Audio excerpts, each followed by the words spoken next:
बहुत समय पहले की बात है। एक छोटे से गांव के पास एक घना जंगल था। इस जंगल का नाम था जादुई जंगल। गांव के लोग कहते थे कि इस जंगल में तरह तरह के चमत्कार होते हैं, परंतु ये भी कहा जाता था कि जादुई जंगल में केवल सच्चे और निस्वार्थ लोगों को ही प्रवेश मिलता है। अगर कोई स्वार्थी या लालची व्यक्ति इसमें जाने की कोशिश करता तो जंगल उसे भटकाकर बाहर निकाल देता। गांव के सभी लोग जादुई जंगल की कहानियां सुनकर बड़े हुए थे, लेकिन कोई भी इस जंगल में जाने की हिम्मत नहीं करता था। गांव के पास ही एक गरीब लकड़हारा नरेश अपनी पत्नी और छोटे बेटे सोहन के साथ रहता था। नरेश बहुत ईमानदार और मेहनती इंसान था, लेकिन उसकी गरीबी उसे हमेशा परेशान करती थी। रमेश की परीक्षा। एक दिन नरेश लकड़ी काटने जंगल के किनारे गया। अचानक उसकी कुल्हाड़ी उसके हाथ से छूटकर एक गहरे तालाब में गिर गई। वो बहुत परेशान हो गया और सोचने लगा, हे राम, मैं बिना कुल्हाड़ी के कुछ नहीं कर सकता और मेरे पास कुल्हाड़ी खरीदने के पैसे भी नहीं है। अब मैं क्या करूं? हाय राम, अब मैं क्या करूं? नरेश तालाब के किनारे बैठकर रोने लगा। तभी तालाब से एक सुनहरी मछली निकली और एक सुंदर परी में बदल गई। परी ने नरेश से पूछा, क्यों रो रही हो लकड़हारे? नरेश ने पूरी ईमानदारी से अपनी समस्या बताई।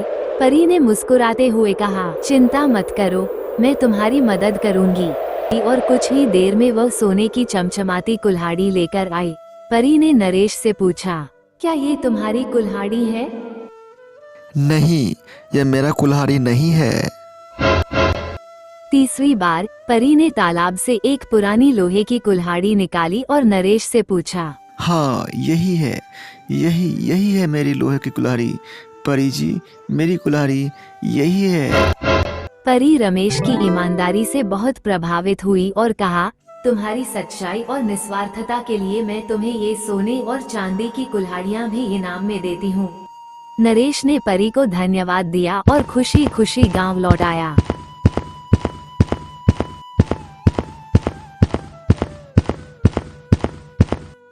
नरेश के बेटे सोहन ने जब ये कहानी सुनी तो वह भी जादुई जंगल में जाने के लिए उत्सुक हो गया। वो सोचने लगा, अगर मैं भी वहाँ जाऊं तो मुझे भी इनाम मिलेगा। अगले दिन बिना अपने माता पिता को बताए सोहन जादुई जंगल की ओर चल पड़ा। चलते चलते वह जंगल के एक बड़े पेड़ के पास पहुँचा। वहाँ उसने देखा कि एक बूढ़ा व्यक्ति लकड़ी के भारी गट्ठर को उठाने की कोशिश कर रहा है।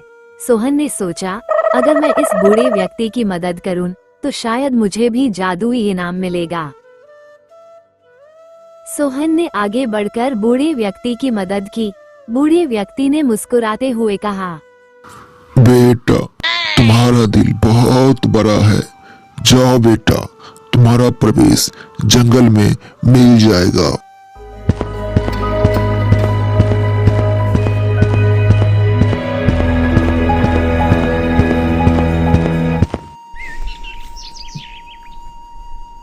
सोहन ने देखा कि जंगल में पेड़ पौधे आपस में बातें कर रहे हैं, फूल गा रहे हैं और नदियां मधुर संगीत बजा रही हैं। अचानक उसके सामने एक सफेद हिरण प्रकट हुआ।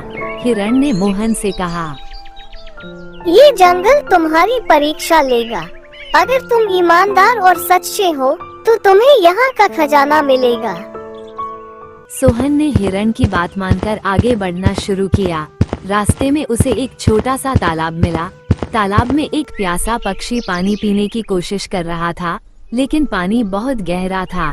मोहन ने बिना सोचे समझे अपनी पानी की बोतल से तालाब में पानी डाला ताकि पक्षी पानी पी सके। पक्षी ने मोहन का धन्यवाद किया और कहा, तुम्हारा दिल बहुत दयालु है। जाओ, तुम्हारा सफर मंगलमय हो। जब सोहन जंगल के बीच पहुंचा तो उसने देखा कि एक विशाल पेड़ के नीचे एक सुंदर परी खड़ी थी। परी ने सोहन से कहा, तुमने अपनी दयालुता और निस्वार्थता से साबित कर दिया कि तुम इस जंगल के योग्य हो।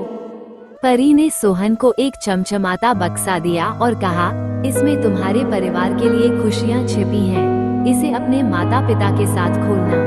सोहन खुशी खुशी बक्सा लेकर घर लौटा। जब उसने अपने माता पिता के साथ बक्सा खोला तो उसमें ढेर सारा सोना, चांदी और खाने पीने की चीजें थीं।